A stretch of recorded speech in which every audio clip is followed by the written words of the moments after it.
They called them the Ancient Ones, hunters and farmers who once roamed the canyonlands of the American Southwest. They made pottery and arrowheads and little cities of hardened mud, but other than that, we cannot know them. What stories did they tell? How were they governed? Whom did they worship? We can only guess, for they only spoke to each other, never to us. They had no way to transform spoken words into written language, to pass on their heritage to future generations. Their history and their wisdom died with them.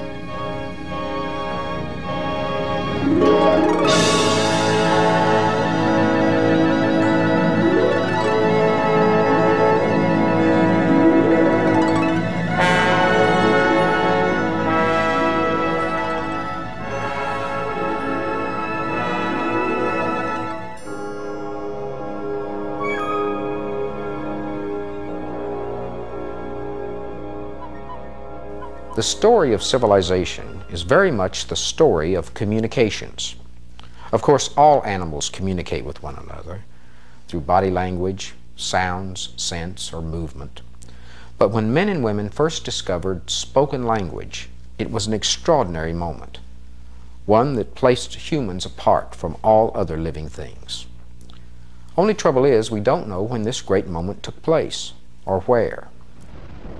Probably it was here, in East Africa, where we found evidence of early humans who lived in what is now the Olduvai Gorge over 3 million years ago. But other than bones and footprints, they left no record. It wasn't until fairly recently in human history that people figured out ways to record simple events and ideas through pictures and symbols. This is a wall of ancient graffiti called Newspaper Rock in southern Utah. Some people think it was some sort of an ancient bulletin board or message center for the Anasazi Indians who made these pictoglyphs, as we call them, as much as 12,000 years ago, and we can only guess at their purpose. But certainly the Anasazi knew what they meant. This was not the first form of graphic or visual communications. There are earlier, simpler examples, going back as far as 35,000 years. Here, near Lascaux, France, 4 boys discovered a cave that led to a prehistoric art gallery. These paintings, and others nearby, were produced 15 to 35,000 years ago. Though long dead, the artist still speaks to us. He tells us what kinds of animals roamed Europe during his lifetime. This one possibly tells a story. The man is being gored by a wounded buffalo who has been pierced with a spear. But what of the bird perched atop another spear? And why is the rhinoceros only partly finished? Other symbols, such as groups of dots or human handprints, obviously meant something, but what?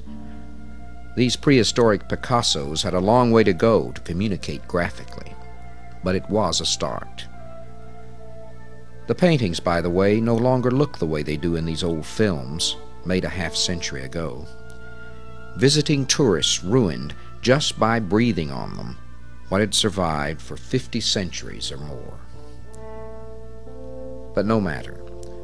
The cave artist continues to speak to us, because thousands of years later, others perfected the processes of printing and photography, which amplified and preserved these fragile works from so long ago.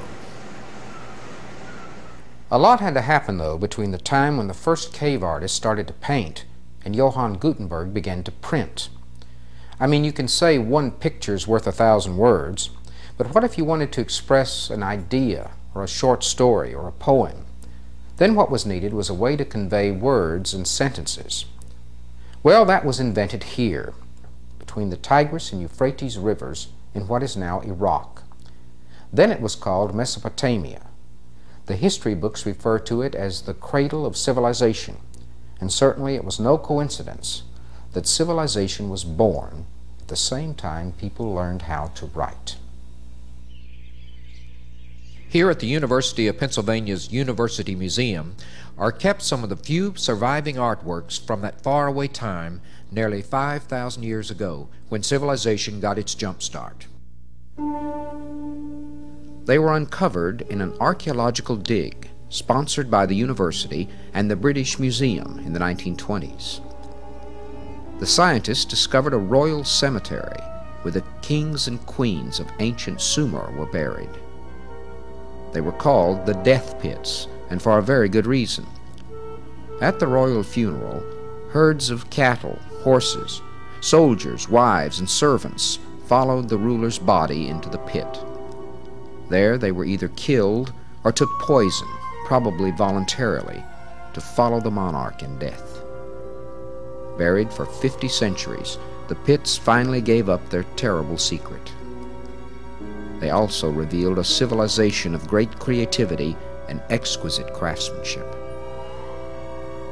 A gold crown designed for a queen. Musical instruments decorated in precious stones. A strange but beautiful sculpture of a goat nibbling leaves. The scientists called it the ram in the thicket. But the archaeologists also uncovered other, less glittering treasures. In the ruins of ancient palaces throughout the region, they found thousands of little hardened clay tablets with inscriptions on them. Cuneiform, the world's first example of true writing. This one is a receipt. Somebody had bought some gazelles to sacrifice in the temple. Others told stories similar to those in the Bible, but written hundreds of years earlier. Here, for the first time, people could write letters to one another. We also know that they wrote splendid literature, for we found a wonderful epic poem of heroes and monsters, the first masterpiece of recorded history. Recorded history. It first happened here. These were literally the foundation stones of civilization. For when we learn to write, to do more than just paint pictures or picture symbols, we can pass on knowledge like passing on a stone. After 35,000 years of living in caves and grubbing for food, humans started coming up with all kinds of ideas, like making laws, putting up buildings, inventing a system of buying and selling, ideas built upon other ideas, and for the first time, human progress, in the modern sense, started to happen. It was also starting to happen along another riverbank, the Nile, a little later perhaps, but much more dramatically, and more successfully.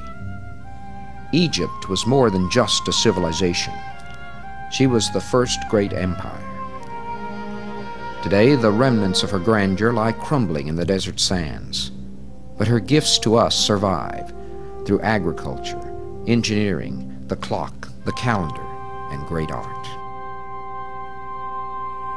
Like prehistoric man, the Egyptians also painted on caves, but these were man-made caverns, and the messages were not vague and obscure like those at Lascaux. Instead of abstract wildlife paintings, the Egyptians gave us pictures of gods and goddesses and a guide to life after death. This is the Valley of the Kings near ancient Thebes. It's called the City of the Dead because here the pharaohs of Egypt were buried in elaborate tombs carved in living rock. Some reach hundreds of feet into the earth.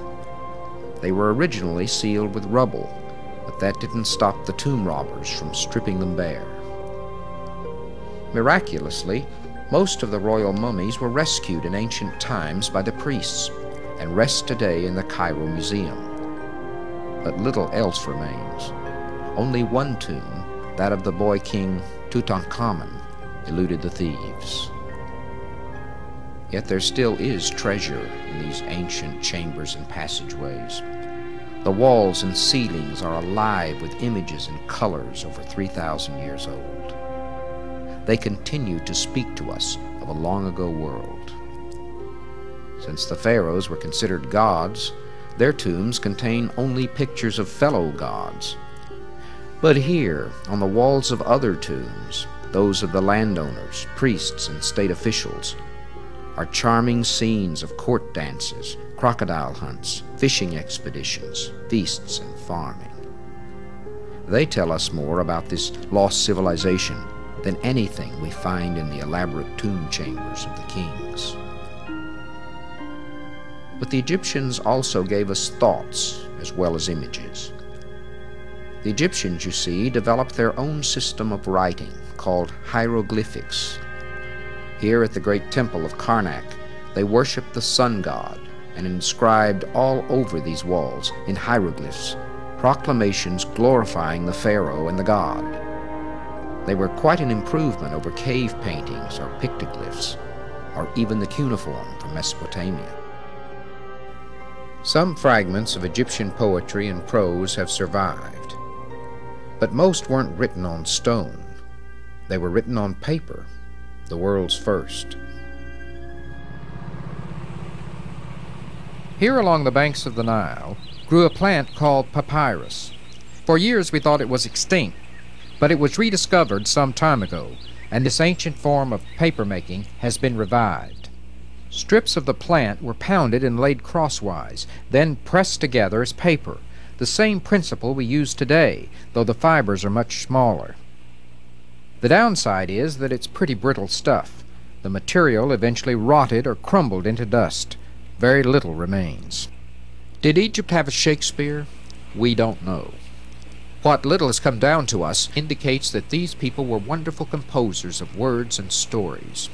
But most of what they wrote, except for the names and the dates and the battles we see carved on these boastful stones, has vanished.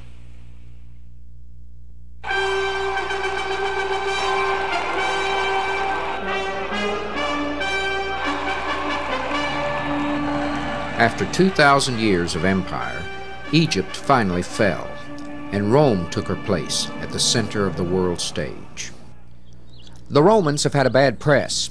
Hollywood invariably pictures them as brutal villains, relentlessly persecuting the Christians, though few emperors actually did. Even Rome's own historians seemed more interested in dishing dirt than reporting on accomplishments. Theirs is frequently the stuff of supermarket tabloids, which is probably why they're so much fun to read. Today, not much remains of the glorious palaces of the Caesars, just this jumble of ruins high atop the Palatine Hill. On one side is the Roman Forum, with its temples, law courts, and markets. And on the other, all that remains of the great Circus Maximus. It was the setting for the chariot race in Ben-Hur. From his terrace, the emperor had a bird's-eye view.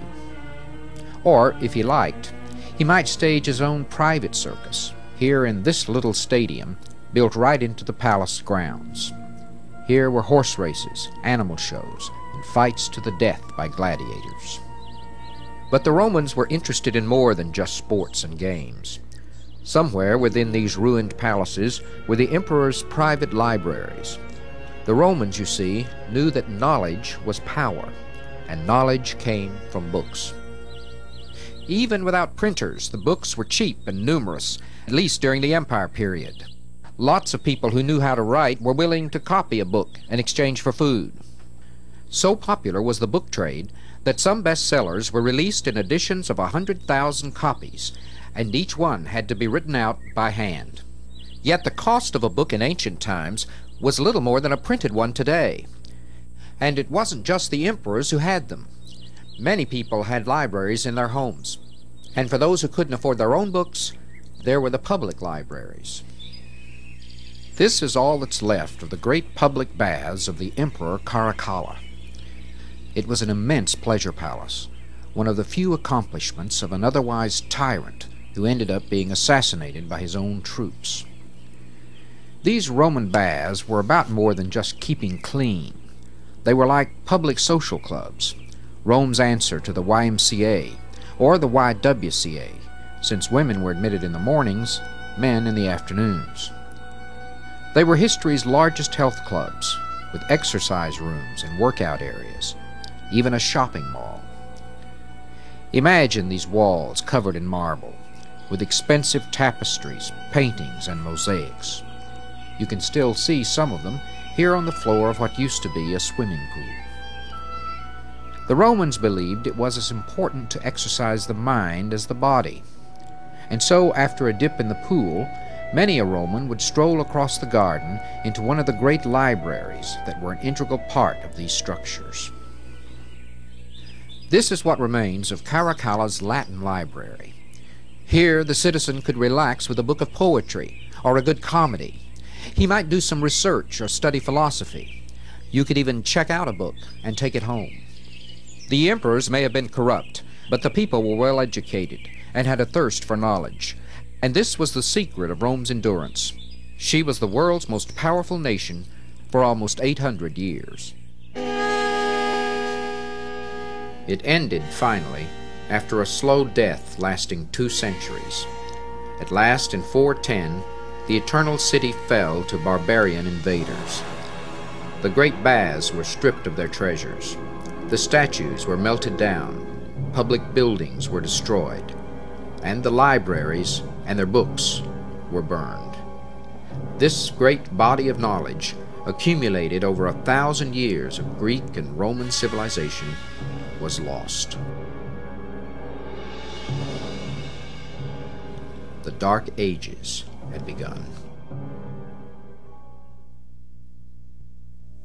The Dark Ages were a period of many hundreds of years in which nothing happened.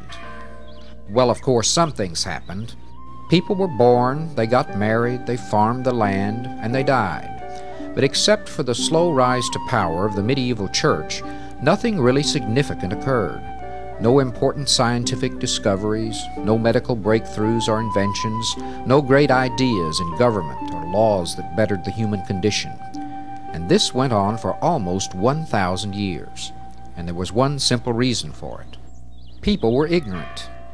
Schools were practically non-existent, so people couldn't read. And those who could read or wanted to learn something found there really wasn't much to learn. The barbarians had gutted the storehouse of knowledge. They couldn't read themselves, so they had no use for the books in the libraries, and they destroyed them. Well, not quite all. This is the great cathedral of Gloucester, England. In the Middle Ages, it was a monastery, one of many established in Europe and the British Isles.